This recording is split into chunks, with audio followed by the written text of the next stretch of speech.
many songs. Most are not usually sung in a funeral or a memorial, because this is not the usual memorial. This is a memorial of someone we all loved, someone we respected, someone whose integrity was beyond what most of us ever can accomplish, and someone whose faith brought her to those points of such outstanding characteristics. Now, it's my job to go last, and it's a horrible temptation to go first, because there's so much I want to say. But I know you do too. You have stories that will touch our hearts. You have stories that will lift our lives. You have stories that will convey the incredible uniqueness and strength and beauty of the soul we know as Lou Teixeira. And I know one of the people who's just dying to say a few things. And so I'll ask her to start out, is our chaplain, hospice chaplain from Hospice of the Valleys, Lynn Uzenis. And Lynn, I think most of you are going to be very uncomfortable coming up here. I know Lynn will be. But I'm going to pass this around.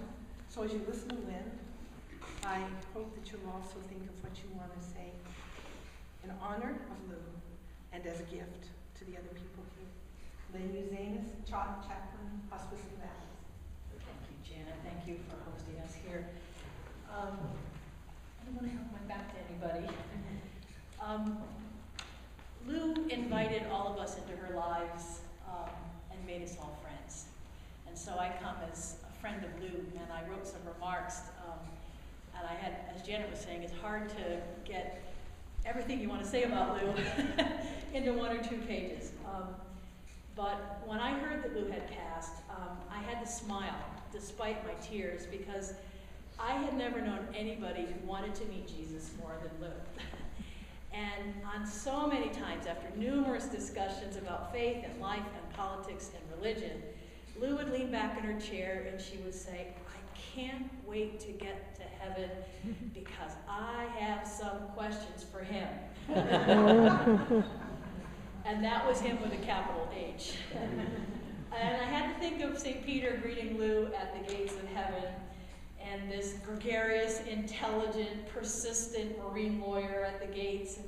And I can see Peter not knowing what to do, and I still smile thinking of that image. But I'm absolutely certain that Lou has gotten those answers now. And she also said to me after a bit of rumination, you know, by the time I get there, I will need to know. And what she meant by that was that we all would be revealed in the greatest of experiences of the divine love. And I know that you, Lou, met your beloved mother, and she met you as you arrived. Well, as Janet said, I'm a hospice chaplain, and the first time I met Lou, Lou was caring for her beloved friend Jane Wallace, who was dying. And these 2 women Marines welcomed me into their home and into their lives, and I have absolutely no doubt that God put us all in the same place at the same time. And we would spend afternoons together discussing the world's great questions, praying together, laughing, and even dancing with a mechanical stuffed chicken. and playing guitar. Lou loved her guitar. She loved to sing that guitar. Well, we talked politics, and we traded books, and we told stories, and I was schooled by the finest in the history of women in the United States Marine Corps, and I met other proud women Marines who were part of the WMA, and I'm proud to be their friends. Lou and I were transplants from Massachusetts, and we both longed to return home or to get back east, and at least Lou got to do that. We knew the ground that each other had walked on in our childhoods, and we had shared pictures and memories, and albeit at different times, and every once in a while we would look at each other and long for a decent bowl of chowder and a nice meat lobster. But as our friendship deepened over the years, I got to know this amazing woman who taught me the true meaning of patriotism. And Lou was a patriot. She was also a Samaritan. She was a woman of deep faith and compassion. She was an advocate for justice in people's lives. And I loved her hearty laugh and her flashing, brilliant eyes.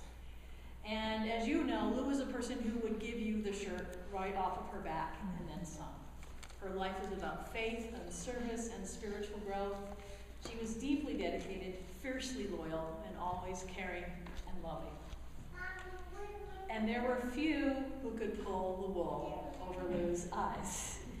As a friend, she supported you, she challenged you, but she didn't let you get lazy about your life or your spiritual growth. Life was to be lived and celebrated to the fullness, and you were to walk in faith. One of my most treasured gifts is this photo I want to show you. One afternoon, Lou brought it out and showed it to us, and I fell in love with it, and one of the gifts she gave me before she moved. This is a picture of Lou when she was 6. And you can see it. Can you, everybody see it? I'll bring it downstairs so everybody can see it. That's Lou. You know, that's the whole of who she was, the heart of who she was. She's 6 years old. You see the confidence, the intelligence, the bring it on world. And here she is, even as a child, larger than life, full of vibrant energy, full of attitude. I loved Lou's attitude.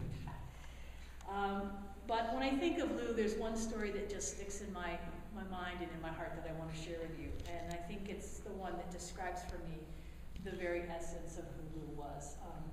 When we almost lost her at Menifee Hospital a number of years ago, I was in the ICU room with her when she had her crisis, and she could not breathe. And I was afraid she was going to die right in front of me. And I was holding her hand, and I asked her if she was afraid.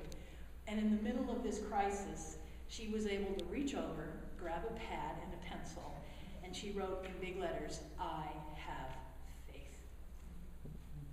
That was Lou. And the calmness in her eyes when she wrote it, in the midst of the terror that I was watching, was the biggest statement of faith I've ever seen. I have faith. That's Lou. When Lou's dear friend Jane finally died, it was in the wee hours of the morning, and she lived in the core in Sun City, a very quiet neighborhood. Lou was not about to let Jane take her final ride home until she asked the mortuary attendants to stop. She went around and opened all the windows and all the doors. She turned their stereo up full blast and put on the Marine Corps hymn. And she played it to escort Jane on her way. That's the kind of faithfulness that I'm talking about. So when I heard of Lou's passing, I was at my home. I stood tall. I stood at attention in my upper room of my very quiet condo. I opened my windows. I saluted, and I turned the dial up on my boombox, and I played the Marine Corps hymn for her. So, hoorah, my friend, you are home now. Thank you. Who else would like? Janet, want to